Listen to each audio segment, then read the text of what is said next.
Hi everyone, today we're going to be looking at some LED panel lights that Ambitful sent out to me to show you. So full disclosure, this is a sponsored review, but no money changed hands. They're not going to see this video before I publish it, and as always, I'll give you my honest and fair opinion. So LED lighting has been out a long time now, so there's a lot of competition out there, especially in this price range. They're all going to offer similar power output levels. They're going to offer, full spectrum RGB. They're going to offer app control. They're going to have to offer the dual power supply and special effects. So there's going to be a lot of things in common between all of the different panels from different brands. The difference is really going to be in the details, right? So I'm going to share with you a few of the things that I think make this particular brand, Ambitful, stand out from the competition.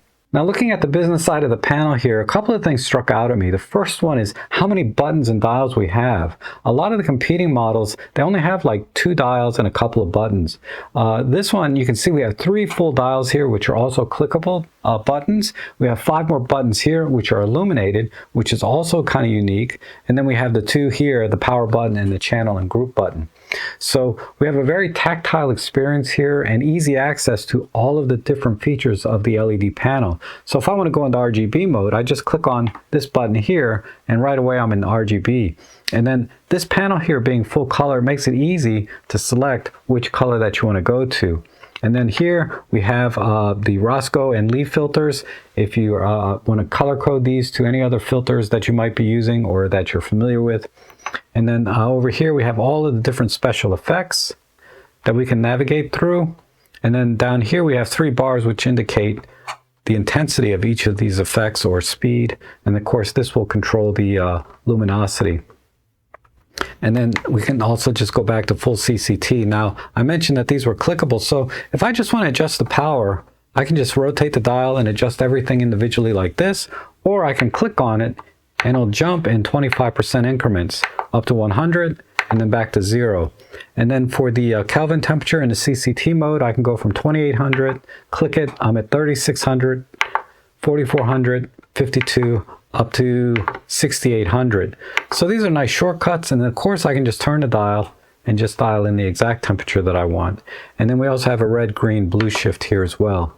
So we can shift that way and reset it back to 0. Now another thing I want to mention is the yoke design itself. We just have one knob on this side to adjust the friction to make adjustments to the light if we want to put it into position. So that makes it easier because a lot of them have knobs on both sides. So sometimes you'll have to loosen both. So it just makes it easier to have it on one side. You really don't need it on both.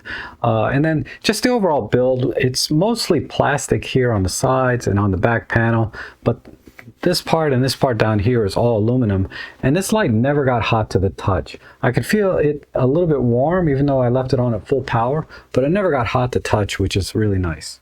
Now this comes as a kit which includes this really nice carry bag, and it's a little oversized so you can carry some extra things in there if you want, but they give you a couple light stands, a couple of soft boxes, and then here are the 2 light panels laying in the bottom together with their power adapters for the mains. The soft boxes themselves come with a grid and additional diffusion panel. Very easy to assemble. Everything is just through Velcro. So you just put the diffusion panel and the grid in there, and then you attach this to the top of your light stand. Again, just via these 2 Velcro straps. And this can be powered, of course, through the included power adapters into the mains, but you can also attach 2 NPF batteries. They're standard. You can get those everywhere on Amazon. Now I was using 2 generic NPF 970 batteries, and I got a little over 3 hours of run time running these lights at 5200 Kelvin and 100%. So that's pretty good. Now the little carry cases for the soft boxes, actually I'm using them as a pseudo sandbag. So I just put a couple of dumbbell weights in there and just wrapped it around the base of the light stand. So it's a lot safer. They also offer a free app that you can download for both Android and Apple so you can control the lights wirelessly through your cell phone or iPad. So overall, I think they're offering a really good value considering everything that you get and all the features and functionality. And I really like the tactile buttons and dials that are included, so you don't have to use the app if you don't want to. It's very easy to navigate and control all the features on the light. But there is one con to this entire package, and that is the light stands. They are really, really flimsy. Now they're going to work just fine if you're just going to set up in the studio and never move your lights. But if you're going to start moving the lights around with any frequency, or especially if you're going to take them out in the field, you're really going to have to invest in some better light stands. This is where I sit when I do all my live streaming, and it's a very small space. It's only like 8 feet by 8 feet, so I have to have all my computers and gear and cameras pushed up against the wall, and then I only have 5 or 6 feet left behind me. So it doesn't leave a lot of room for like big, soft boxes and umbrellas, etc. And this is where LED panel lighting really shines, pun intended. Now right now I'm just using the ceiling light that's in the room, and as you can see, it's not very flattering and it's actually a little bit underexposed, which I could fix by adjusting the ISO on the camera. But it really has two problems, right? Overhead light like this, even though it's relatively soft, is going to create some harsh shadows in the wrong direction. And also I don't have any catch lights in my eyes. So even if I could get the exposure correct, I'm not going to get nice catch lights in my eyes. So what I'm going to do instead is turn on the LED panel lights, and I'm going to do that via using the app. So I'm going to start with the key light here and just turn that on, and I have it set to just 10%. And you can see it made a huge difference in the lighting here, and now I have a nice catch light in my eyes. And now I'm going to turn on the second light, which I just put behind me here a couple of feet, just off camera. And this will be my mood lighting. And I set this to sort of a purple magenta color. So now I have a nice mood or scene or lighting for my YouTube studio.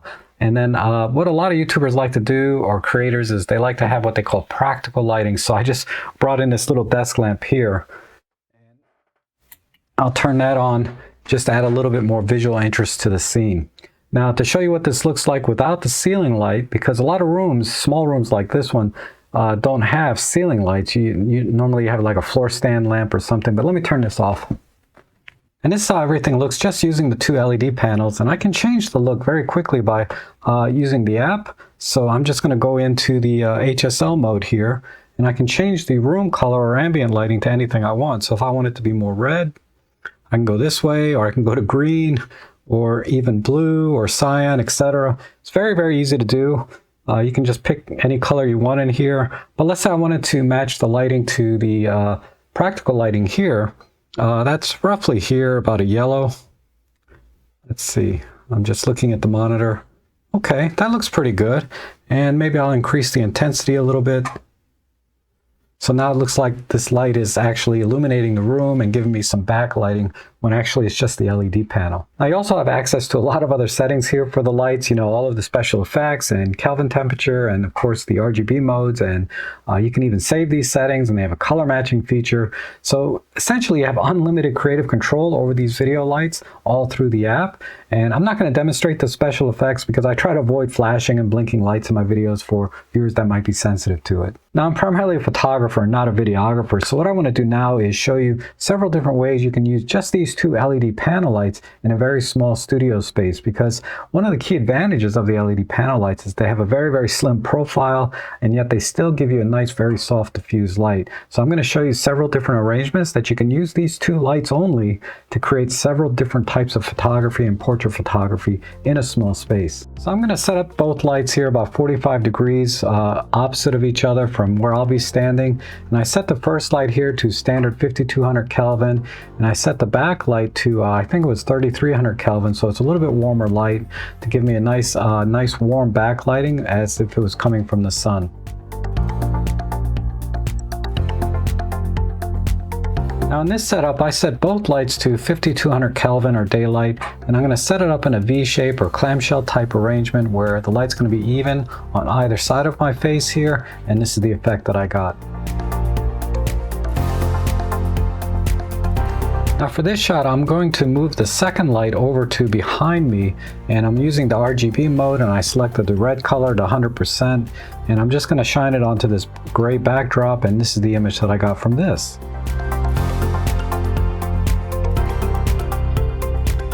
Now for this shot, I'm going to do a couple of things. First, I'm going to change to a blue background, and then I'm going to add a reflector over on the left side, and I'm going to remove the grid so I get a little more light output from the LED panel itself, because I want to get a little softer shadows on the left side of my face. And as you can see here, this is the image that I got, and just so you get a comparison, this is the red is without the reflector and the blue is with the reflector. Now here I'm going to try something a little different, not something I normally do, but I'm going to put the lights 180 degrees opposite of each other, and I'm going to set one light to red and one light to blue and see what kind of effect I can get, because I've seen some other people do this and I thought it might be fun.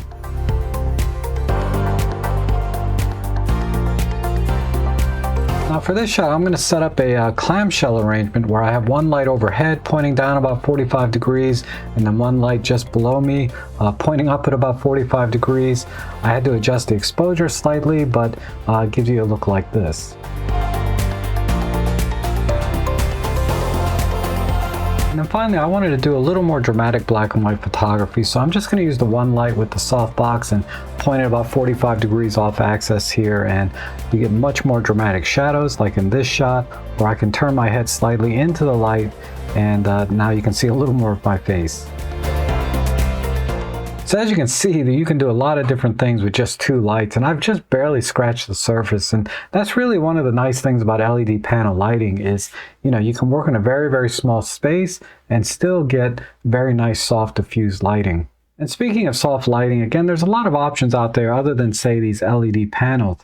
For example, you can get sort of these small entry-level 60 or 80 watt single point light source LED lights that have a Bowens mount. You can attach, say, this is the smallest modifier I could get, is the 22-inch Octabox with a grid. And I wanted to show you a comparison between this kind of lighting versus the LED panels. So I set up the Octabox here with the single point light source compared against using just the bare panel and also the panel with its included softbox.